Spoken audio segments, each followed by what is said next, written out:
ಒಗ್ಗರಣೆ ಚಾನಲ್ ನೋಡುತ್ತಿರುವ ನಿಮ್ಮೆಲ್ಲರಿಗೂ ರಶ್ಮಿ ಮಾಡುವ ನಮಸ್ಕಾರಗಳು. ನಮ್ಮ ಚಾನಲ್ದಾಗ ನಾ ಭಾಳ ಥರ ಹಪ್ಪಳ ಮಾಡಿ ತೋರಿಸಿದ್ದೀನಿ. ಇವತ್ತು ಹೆಸರು ಬೇಳೆನ ಯೂಸ್ ಮಾಡ್ಕೊಂಡ ಹಪ್ಪಳ ಹೇಗೆ ಮಾಡೋದಂತ ತೋರಿಸ್ಕೊಡೋದು. ಇದು ಮಾಡ್ಕೊಳ್ಳೋದು ಭಾಳ ಸಿಂಪಲ್ ಐತಿ. ಬನ್ನಿ ಹೇಗೆ ಮಾಡೋದಂತ ನೋಡೋಣ. ಹೆಸರು ಬೇಳೆ ಹಪ್ಪಳ ಮಾಡ್ಕೊಳಕ್ಕೆ ನಾ ಇಲ್ಲಿ 3/4 ಕಪ್ ಆಗುವಷ್ಟು ಹೆಸರು ಬೇಳೆ ತೊಗೊಂಡೇನು. 3/4 ಕಪ್ ಆಗುವಷ್ಟು ಚಿರೋಟಿ ರವೆ ತೊಗೊಂಡೇನು. ಹೆಸರು ಬೇಳೆ ಎಷ್ಟು ತೊಗೋತೇವಲ್ಲ ಅದೇ ಸೇಮ್ ಕ್ವಾಂಟಿಟಿಯಲ್ಲಿ ನಾವು ರವೆ ಬಿ ತೊಗೋಬೇಕು. ಹೆಸರು ಬೇಳೆ ನಾವೀಗ ತೊಳೆದ ನೆನೆ ಹಾಕೋಬೇಕು. ಹೆಸರು ಬೇಳೆ ನಾನು ರಾತ್ರಿನ ನೆನೆ ಹಾಕಿದೇನು. ಇಲ್ಲಿ ನೋಡ್ರಿ ಇವ ನೆನೆದ್ದಾವು. ನೀವು ಮುಂಜಾನೆ ಮಾಡ್ಕೋರಿದ್ರಿ ಅಂದ್ರೆ ರಾತ್ರಿನ ನೆನೆ ಹಾಕ್ಯಾರ ಚಲೋದಂಗೆ ನೆನೆದಿರ್ತಾವು. ಇಲ್ಲಂದ್ರೆ ಒಂದು 4 ತಾಸು ಆದ್ರೆ ಭೀ ನೆನೆಸ್ಕೊಂಡ್ರೆ ಭೀ ನಡೀತೈತಿ. ನಾನು ರಾತ್ರಿನ ನೆನೆ ಹಾಕಿದೇನು. ಈಗ ಇವತ್ತು ಇನ್ನೊಮ್ಮೆ ತೊಳೆದ ನೀರು ತಗೋತೇನು. ಬೇಳೆಗಿಂದ ನೀರು ತಕೊಂಡೇನು. ಇದನ್ನೀಗ ಸಣ್ಣ ಮಾಡ್ಕೋಬೇಕು. ನಾ ಇಲ್ಲಿ ಒಂದು ಸಣ್ಣದ ಮಿಕ್ಸರ್ ಜಾರ್ ತೊಗೊಂಡೇನು. ಸಣ್ಣದು ತೊಗೊಂಡು ಮಾಡ್ಕೋರಿ. ನಮಗೆ ಪೂರಾ ಪೇಸ್ಟಾಗಿ ಮಾಡ್ಕೋಬೇಕು ಇದನ್ನು. ನೋಡ್ರಿ ಬ್ಯಾಳಿ ಎಲ್ಲ ತಕೊಂಡೇನು. ಇದ್ರಾಗ 1 ರಿಂದ 2 ಚಮಚ ಆಗುವಷ್ಟು ನೀರು ಹಾಕೋರಿ. ಭಾಳ ನೀರು ಹಾಕೊಂಡ್ರಿ ಅಂದ್ರೆ ಸಣ್ಣ ಆಗಂಗಿಲ್ಲ ಅದ. ಈಗ ಇದನ್ನು ಸಣ್ಣ ಮಾಡ್ಕೋತೇನೆ ನಾನು. ಇದು ನೋಡ್ರಿ ಸಣ್ಣ ಮಾಡ್ಕೊಂಡೇನು ನಾನು. ಈ ಥರ ಆಗ್ಬೇಕಿದ. ಇದನ್ನೀಗ ಒಂದು ಪಾತ್ರೆದಾಗ ತಕ್ಕೊಳ್ಳೋಣ. ನಾವು ಹೆಸರು ಬೇಳೆ ನೆನೆ ಹಾಕೊಂಡಿರ್ತೀವಲ್ಲ ಅದರಲ್ಲೇ ಒಂದು ನೀರು ಇದ್ರಾಗ ಹಾಕಿ ಮಿಕ್ಸರ್ ಜಾರ್ದಾಗ ಹಾಕಿ ಮಿಕ್ಸ್ ಮಾಡ್ತೇನೆ.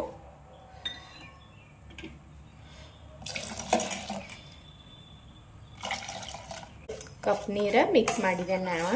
ಟೋಟಲ್ದಾಗ ನಾನು 1/4 ಕಪ್ ಆಗುವಷ್ಟು ಬೇಳೆ ತೊಗೊಂಡೇನು. 3/4 ಕಪ್ ಆಗುವಷ್ಟು ರವೆ ತೊಗೊಂಡೇನು. ನೀವು ಯಾತ್ರಲ್ಲೇ ಭೀ ಮೆಜರ್ಮೆಂಟ್ ಮಾಡೋದಿರಲ್ಲ. 1 ಕಪ್ ರವೆಗೆ 5 ಕಪ್ ನೀರು, 1 ಕಪ್ ಹೆಸರು ಬೇಳೆಗೆ 5 ಅಂದ್ರೆ ಟೋಟಲ್ ನಾವು 2 ಕಪ್ ಅಂತ ಹಿಡಿದ್ರೆ ಭೀ 10 ಕಪ್ ನೀರು ಮಿಕ್ಸ್ ಮಾಡ್ಕೋಬೇಕು. ಈಗ ಇಲ್ಲಿ ನಾನು 1 ಕಪ್ ಆಗುವಷ್ಟು ಮಿಕ್ಸ್ ಮಾಡಿದೆನು. ಈ ರವೆ ತೊಗೊಂಡೆಲ್ಲ ಇದನ್ನು ಹಾಕ್ತಾನು.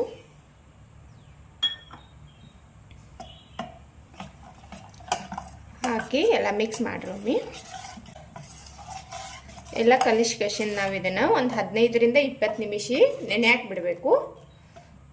ಮುಚ್ಚಿಡ್ತೇನೆ ನಾನು. ನೆನೆಲಿ ನೆನೆದ ಬಳಿಕ ಕುದಿಸ್ಕೊಳ್ಳು. ಇದನ್ನು ಕಲಿಸಿಟ್ಟ 20 ನಿಮಿಷ ಆಯ್ತು. ಈಗ ನಾವು ಕುದಿಸ್ಕೊಳ್ಳು. ಇಲ್ಲಿ ನಾನು ಒಂದು ಕಡಾಯಿ ಇಟ್ಕೊಂಡೇನು. ದಪ್ಪ ತಳ ಇದ್ದದ ಹಿಟ್ಟು ಮಾಡ್ಕೋರಿ. ಈಗ ನೀರು ಹಾಕ್ತಾನು. 1 ಕಪ್ ಮುಂಚೆ ಹಾಕಿದ್ದೇನೆ ನಾನು. ಈಗ ನಾವಿಲ್ಲಿ 9 ಕಪ್ಲೇ ಹಾಕೋಬೇಕು. ಆದ್ರೆ ನಾನು ಪೂರಾ ಕಪ್ ತೊಗೊಂಡಿಲ್ಲ, 3/4 ಕಪ್ ತೊಗೊಂಡೇನು. ಅದಕ್ಕಾಗಿ ನೀರು ಒಂದು ಸ್ವಲ್ಪ ಕಡಿಮೆ ಹಾಕಿ ಮಾಡ್ಕೋತಾನು. ನೀವು ಯಾವ್ದ್ರಲ್ಲೇ ಭೀ ಮೆಜರ್ಮೆಂಟ್ ಮಾಡ್ಕೊಂಡಿರ್ತಾರಲ್ಲ ಅದರಲ್ಲೇ 1ಕ್ಕೆ 5 ಕಪ್ ಆಗುವಷ್ಟು ಹಾಕೋಬೇಕು. ಇಲ್ಲಿ ನಾನು 7.5 ಕಪ್ ಆಗುವಷ್ಟು ನೀರು ಹಾಕಿದೆನು. ಇಲ್ಲಿ ಉಪ್ಪು ಹಾಕ್ತಾನು. ರುಚಿಗೆ ಎಷ್ಟು ಬೇಕು ನೋಡಿ ಉಪ್ಪು ಹಾಕ್ರಿ. ಒಂದು ಅರ್ಧ ಚಮಚ ಜೀರಿಗೆ. ನೀವು ಬೇಕಂದ್ರೆ ಇದ್ರಾಗ ಇಂಗು ಭೀ ಹಾಕಿ ಮಾಡ್ಕೋಬಹುದು. ನಾ ಇಲ್ಲಿ ಒಂದು ಸ್ವಲ್ಪ ಅರಿಶಿನ ಪುಡಿ ಹಾಕದೇನು. ಒಂದು ಅರ್ಧ ಚಮಚ ಒಣ ಮೆಣಸಿಕಾಯಿ ಪೌಡ್ರ್ ಮಾಡಿದೇನು, ಅದನ್ನು ಹಾಕ್ತಾನು. ಮೆಣಸಿಕಾಯಿ ಪೌಡ್ರ್ ಹಾಕಿ ಮಾಡ್ಕೋರಿ. ಟೇಸ್ಟ್ ಚಲೋ ಬರ್ತೈತೆ ಹಪ್ಪಳದ. ಎಲ್ಲ ಒಂದು ಮಿಕ್ಸ್ ಮಾಡ್ರಿ. ನೀರ ಎಸರು ಬರ್ಲಿವ ನೋಡ್ರಿ. ನೀರ ಎಸರು ಬಂದೈತಿ. ಈಗ ಹಿಟ್ಟು ಕಲಿಸಿ ಇಟ್ಕೊಂಡಿರ್ತೇವಲ್ಲ ಇದನ್ನೊಮ್ಮೆ ಎಲ್ಲ ಕಲಸ್ರಿ. ಚಲೋದಂಗ ಕಲಿಸ್ಕೇಶಿಂದ ಈ ಥರ ಹಾಕಿ ತಿರುವಾಡಬೇಕು. ಎಲ್ಲ ಒಮ್ಮೆ ಹಾಕಕ್ಕೆ ಹೋಗ್ಬೇಡ್ರಿ. ಒಂದು ಸ್ವಲ್ಪ ಹಾಕಿ ತಿರುವಾಡ್ರಿ, ಇಲ್ಲಾಂದ್ರೆ ಗಂಟು ಆಗ್ತೈತಿ.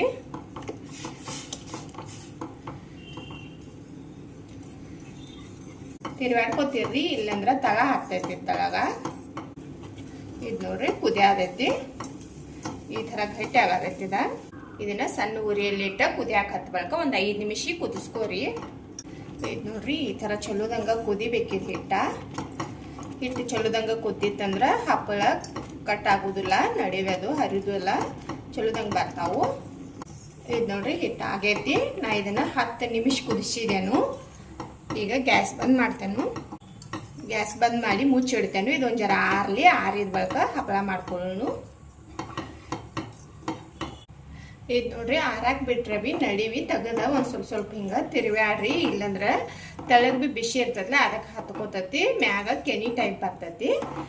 ಹಿಂಗೆ ಒಂದು 2 ನಿಮಿಷ ಬಿಟ್ಟು ತೆಗೆದು ತಿರುವಾಡ್ರಿ ಅಂದ್ರೆ ಆ ಕೆನಿನೂ ಬರೋದಿಲ್ಲ ಮತ್ತು ತೆಳಗ ಹತ್ಕೊಳ್ಳೋ ಚಾನ್ಸ್ ಭೀ ಇರೋದಿಲ್ಲ. ಇದು ಇನ್ನೊಂದು ಸ್ವಲ್ಪ ಆರ್ಲಿ. ಇದು ನೋಡ್ರಿ ಹಿಟ್ಟ ಆರೈತಿ. ಈಗ ನಾವು ಹಪ್ಪಳ ಮಾಡ್ಕೊಳ್ಳೋಣ. ಇದನ್ನು ನಾನು ಒಂದು ಬೇರೆ ಪಾತ್ರೆದಾಗ ತಗೋತೇನೆ. ಇಲ್ಲೊಂದು ಪಾತ್ರೆ ತೊಗೊಂಡೇನೆ ನಾನು. ಇದ್ರಾಗ ಈ ಹಿಟ್ಟು ತಗ್ತೇನೆ. ನೋಡ್ರಿ, ಹಿಟ್ಟು ಈ ಥರ ಇರಬೇಕು. ಭಾಳ ಗಟ್ಟಿ ಭೀ ಇರಬಾರ್ದು, ಭಾಳ ತೆಳು ಭೀ ಇರಬಾರ್ದು. ಹಿಟ್ಟು ನೋಡ್ರಿ ಈ ಥರ ಐತಿ.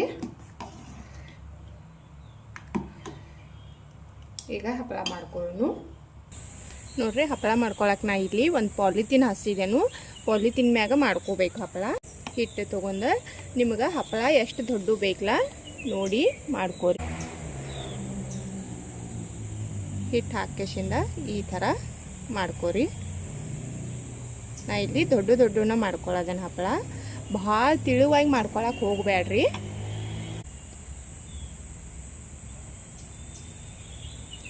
ನಿಮಗೆ ಬೇಕಂದ್ರೆ ಸಣ್ಣ ಭೀ ಮಾಡ್ಕೋಬಹುದು.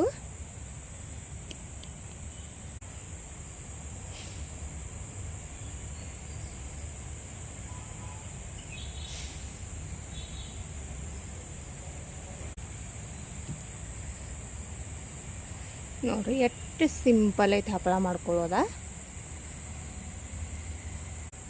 ನಾ ಎಲ್ಲ ಹಪ್ಪಳ ಭೀ ಇದೇ ಥರ ಮಾಡ್ಕೊತೇನು. ಮಾಡ್ಕೊಂಡು ಬೆಳಗ್ಗೆ ತೋರಿಸ್ತೇನೆ ನಾನು ನಿಮಗೆ. ನೋಡ್ರಿ, ಹಪ್ಪಳ ಮಾಡ್ಕೊಂಡೇನು ನಾನು ಎಲ್ಲ. ಇವತ್ನೀಗ ಬಿಸಿಲಾಗ ಒಣಗಕ್ಕೆ ಹಾಕಿದ್ದೇನು. ಒಣಗಿದ ಬೆಳಗ್ಗೆ ತೋರಿಸ್ತೇನೆ ನಾನು ನಿಮಗೆ. ನೋಡ್ರಿ, ಹೆಸರುಬೇಳೆ ಹಪ್ಪಳ ಮಾಡ್ಕೊಂಡಿದ್ದಿಲ್ಲ, ಇವ ಒಣಗಿದಾವು. ನೋಡ್ರಿ, ನಾವು ಹಾಕೋತ್ನಾಗ ದಿಪ್ ಹಾಕಿರ್ ಭೀ ಒಣಗಿದ ಬಳಕ ಎಷ್ಟು ತಿಳುವಾಗ್ತಾವೆ ನೋಡ್ಬೋದು ನೀವು. ಅದಕ್ಕಾಗಿ ನಾವು ಹಾಕೋಬೇಕಾದ್ರೆ ಒಂದು ಸ್ವಲ್ಪ ದಿಪ್ಪಾಗಿ ಹಾಕೊಂಡ್ರೆ ಕರೆಕ್ಟಾಗಿ ಬರ್ತಾವು ಒಣಗಿದ ಬಳಕ. ಈಗ ಫ್ರೈ ಮಾಡಿ ತೋರಿಸ್ತೇನೆ ನಾನು ನಿಮಗೆ. ಎಣ್ಣೆ ಕಾಯಕ್ಕೆ ಇಟ್ಟಿದ್ದೇನೆ ನಾನು. ಎಣ್ಣೆ ಕಾದೈತಿ. ಈಗ ಹಪ್ಪಳ ಹಾಕ್ತಾನು.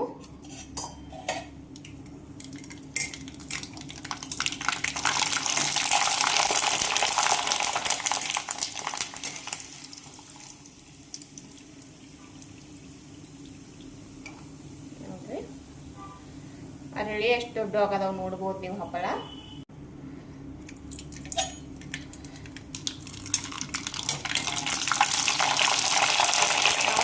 ಕೂಡ ಹಾಕೊಂಡಿರ್ತೇವೆ. ಕಲರ್ ಅಷ್ಟು ಬೆಳ್ಳಗಾಗಿ ಬರೋದಿಲ್ಲ.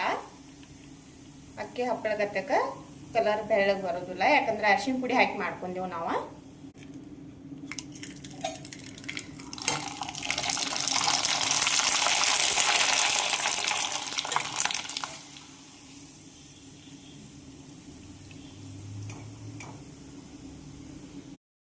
ನೋಡ್ರಿ, ಹಪ್ಪಳ ಹುರ್ಕೊಂಡೇನು ನಾನು. ನೋಡ್ಬೋದು ನೀವು ಏನು ಮಸ್ತಾಗಿ ಬಂದಾವತ್ತಲ್ಲಿ. ಭಾಳ ಮಸ್ತಾಗಿ ಬಂದಾವ ಹಪ್ಪಳ. ಮತ್ತು ಮಾಡ್ಕೊಳ್ಳೋದು ಭಾಳ ಸಿಂಪಲ್ ಐತಿ. ಒಂದು ಹಪ್ಪಳ ಮುರಿದು ತೋರಿಸ್ತೇನೆ ನೋಡ್ರಿ ನಾನು ನಿಮಗೆ. ಏನು ಮಸ್ತಾಗಿ ಬಂದಾವ ಅಂತೇಳಿ. ನೋಡಿದಿರಲ್ಲ ಹೆಸರುಬೇಳೆ ಹಪ್ಪಳ ಹೇಗೆ ಮಾಡ್ಕೊಳ್ಳೋದಂತ. ಮಾಡ್ಕೊಳ್ಳೋದು ಭಾಳ ಸಿಂಪಲ್ ಐತಿ. ನೀವು ಏನು ಟ್ರೈ ಮಾಡಿ ನೋಡ್ರಿ. ಹೇಗೆ ಬತ್ತಂತ ಕಮೆಂಟ್ ಮಾಡಿ ತಿಳಿಸ್ರಿ. ಇವತ್ತಿನ ನನ್ನ ವಿಡಿಯೋ ಇಷ್ಟ ಆಗಿತ್ತಂದ್ರೆ ಒಂದು ಲೈಕ್ ಮಾಡಿರಿ, ಶೇರ್ ಮಾಡಿರಿ, ಕಮೆಂಟ್ ಮಾಡಿರಿ. ನಮ್ಮ ಚಾನಲ್ ಸಬ್ಸ್ಕ್ರೈಬ್ ಮಾಡ್ಕೊರಿ. ನನ್ನ ವಿಡಿಯೋ ನೋಡಿದ್ಕೆ ಧನ್ಯವಾದಗಳು.